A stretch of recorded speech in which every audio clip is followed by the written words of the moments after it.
Hi all, our notable game today is from the Millionaire Chess Tournament, and it was a key qualifying game. The first 7 rounds of the Millionaire Chess Open will be a qualifying round to determine who plays for the finals on Millionaire Monday, which happens to be today, 12th of October 2015. So Nakamura had to face Wesley So. The first 2 games were drawn. These are rapid games, I believe. And now let's have a look at the third game. Nakamura playing white against Wesley So, who won it last year, by the way. So c4 from Nakamura, and we have knight f6, knight c3, and now e6. This does seem to leave white to play e4, what you might consider an attractive e5 to gain space. This is quite a popular move, e4 here, to try and do that, but black plays d5. Now Nakamura took, c takes d5, quite popular also is e5, but he took first. Now played e5, knight e4, and here knight f3. There's 50 games in live book, but in the game we see d4, and quite often there's been about 20 games with bishop b4 here, but Wesley So played knight c6, which does allow this seemingly annoying pin that is played. And now we're coming out of book really, bishop e7. And there's 5 games here with knight f3, but Nakamura played knight ge2. We're kind of out of book now. So this difference between knight f3 and knight ge2, is that important? Well, one difference is basically this f pawn is free to roll. That might be interesting. And also the knight could actually later maybe go to g3 and eye up these 2 key squares. So the knight's got some plan behind it perhaps on e2. Both sides castle, and now we see bishop f5. And you might think taking on c6, but Nakamura doesn't do that actually. He reinforces the d4 pawn. And black avoids that doubling, but at some cost. The knight's decentralized, and the bishop might be employed somewhere else now. In fact, Nakamura takes on e4, and we have bishop takes e4, and this knight now comes to g3, hitting the bishop. Black counterattacks white's bishop, and this just drops back. And it's interesting here that perhaps black is vulnerable on the light squares a little bit, and he probably doesn't want to go back to g6 here, because white could take on g6 and maybe disrupt the black pawns with e6 at some point. So black actually took, Wesley So took, but we see here the knight is well poised for that f5 square, and this knight meanwhile has been slightly decentralized. It can come into c4 though, and it does so, and the bishop retreats to protect b2, and then we see f6, which is a little bit provocative here, but it looks to be a potentially dangerous position if white is allowed a free hand on the king side, knight f5 and queen g3, etc. This starts to look dangerous. So black played this f6, and it does mean that e6 is possible at some point. Is that a weak pawn? No. But first the knight is kicked, and now we see this idea, this e6. So is that a strong pawn or a weak pawn? But the other aspect to this is that f5 square is pretty dangerous for black. Unlike getting to f5, it's Kasparov's favourite place for a knight against the castled king on the king side. We see queen d6, okay, hitting the pawn, rook e1, and now knight f5 is a serious concern, hitting the queen, and it's parried with g6. Is this pawn going to be engulfed? Bishop h6, rook f8, preparing as though the pawn's in trouble. But now f4, reinforcements are on the way with f5. We see king h8, black trying to maybe use the g file at some point. f5, reinforcing the e6 pawn, and threatening f takes g, g5. It's clear that the opening has been a bit of a success for Nakamura. His early knight ge2 was infused with a plan for the f5 square. So not only not going for the structural idea of bishop takes c6 earlier, but weakening that f5 worked well with the knight ge2. And he's established a fantastically aggressive pawn structure. Knight h5, threatening bishop g7 check, taking on f6. Black parries that. And now a very, very aggressive and logical move in many respects is played. h4, trying to open up the king side, even at the cost of a temporary pawn sacrifice.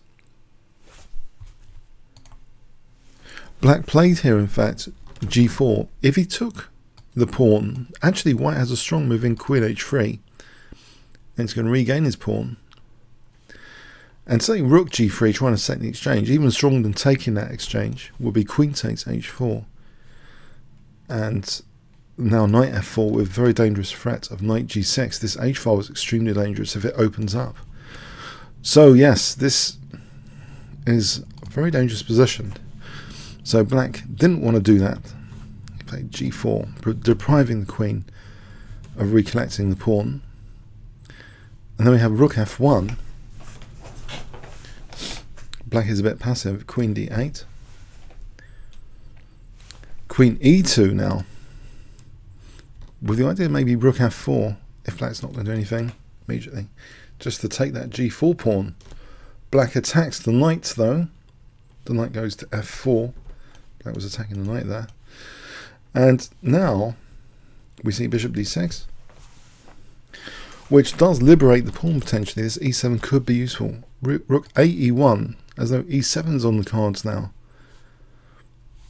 c6, and in fact here e7 is played. Even though the pawn looks quite vulnerable, it's played. It gives the queen e6, which hits f6 and d6. Black plays knight c8. Is the pawn weak? Is the pawn going to be a goner? Yes, but will it win the war to win that pawn, or will it lose the war? That's the thing. It's a little battle. We see this infiltration, queen e6, so it's like a pawn sack to get this infiltration here. Very dangerous looking infiltration indeed. And it's a critical position. Let's just check something here. Let's check a few possibilities. If queen takes e7 here, actually, knight h5 is apparently very, very strong in this position. So if takes, pressure is relentless. Here, takes. This kind of position is very, very nice for white. And there's even stronger possibilities as well. Knight takes f6. Very strong possibilities where black could be really the exchange down, completely lost. So it's dangerous to play queen takes e7, it seems. Knight takes e7 just loses immediately to mate into rook g7, queen takes g7, mate. So bishop takes e7. What's wrong with this? Well, this is, I'm going to turn this off. This is a brilliant move now is played. This is brilliant envisioning by white, and it strikes me as slightly similar to a Caruana game we've gone over recently in the same sort of variation.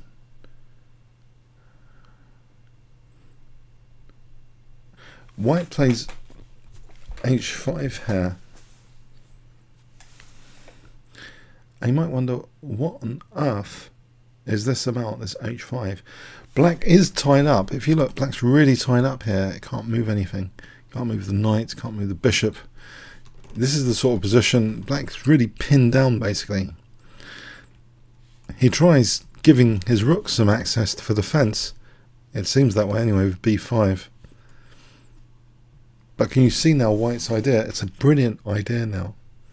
If I give you 5 seconds to pause the video, what would you consider playing here if you wanted to attack the opponent's king? So 5 seconds starting from now.